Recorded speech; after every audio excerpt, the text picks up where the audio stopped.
We never thought it would happen the way it happened. We just thought you would try for a baby and you would get one. We had decided as a couple we would travel the world first and then start our family. When we did come to start our family, it all went wrong and it devastated us.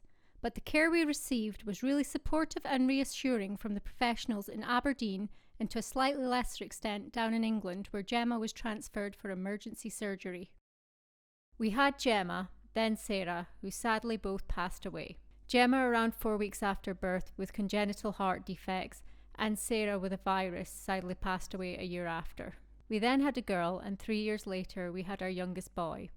I also had 2 miscarriages, one early in 1995 before Gemma and a second at 16 weeks before I had my son. After the passing of Gemma, I attended SANDS, the Stillbirth and Neonatal Death Society, where I received comfort from others who had been through similar experiences. As time went on, I became more involved in SANDS, wanting to give back to the charity that had supported us through the worst time of our lives, when our world had fallen apart. SANDS is a group of bereaved parents who have had similar experiences and learned to live with their loss. They help and comfort others and are involved with Rubislaw Ward in Aberdeen Maternity Hospital. The environment and care received when a baby dies is vital for the bereaved parent, so they can create memories of their precious baby in the little time that they have. The experiences and care they have in hospital can have a lasting effect on their mental health. An invite came to our SANDS group to become involved in a review of maternity services, to which 3 of us stepped forward and the Maternity Voices Partnership evolved. Service users, relevant voluntary groups, maternity professionals and those who care for patients and families came together to ensure informed choices and good maternity care in Grampian. It was announced that the Baird Family Hospital was going to be built, an exciting project for parents and families of the future, and would anybody like to assist in the design and planning? We felt privileged to be asked and jumped at the chance. We attended numerous meetings discussing where on the Forster Hill site the building could go, what the new hospital should look like, what's important and essential for parents of the future, all of which was really interesting. In Aberdeen, we are really fortunate that the current hospital has a ward set aside for baby loss, the Rubislaw ward. Tucked away from the hustle and bustle, a quiet, peaceful environment away from the rest of the hospital where the times are happy for the majority of parents.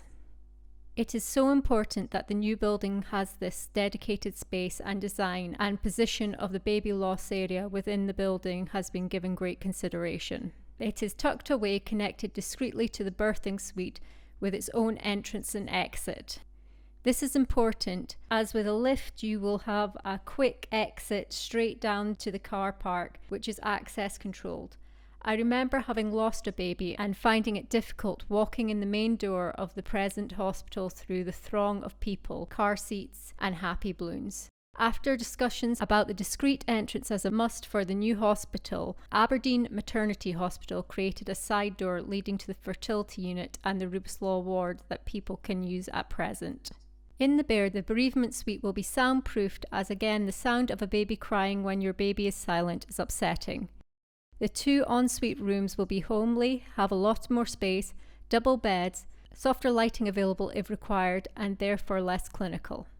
It will be a peaceful environment for parents to make memories with their precious babies and have their families visit out with COVID times, of course.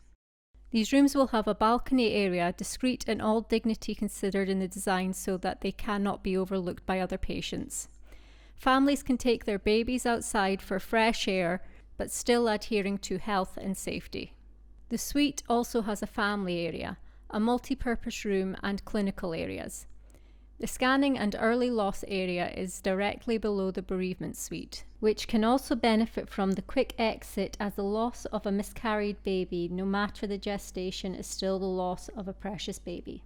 It is important that in the scanning department there is a quick in and out and no hanging about in a big communal area where patients are rightly so excited about their future baby after their appointments. The not knowing and being confident about the end result of a pregnancy after a loss and the fear that it happens again makes scanning a very worrying time. Ironically, the scan is what gives you reassurance that your pregnancy is going to have a good outcome. This would have made a huge difference to my bereavement journey for all of my pregnancies in the scanning department, early loss and birthing unit. Aberdeen SANDS worked closely with the project team for 4 years, having many meetings on different requirements of the suite. We felt listened to and involved in every decision. We won a Celebrate Award in 2019 for collaboration between the Baird Family Hospital project team and SANDS. The team attended many of our fundraising nights, even winning a quiz, and they joined us in the Celebrate March down Union Street. Our group have fundraised for a couple of years to purchase items to enhance the environment of the Baird Family Hospital bereavement suite.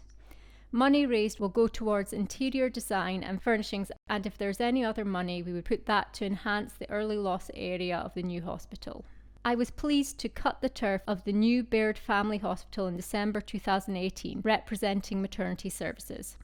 I feel privileged to be involved in this project, feeling that I am helping others in the future to have a better experience than I did in England, because your environment and experiences when you lose your baby remain in your memory forever.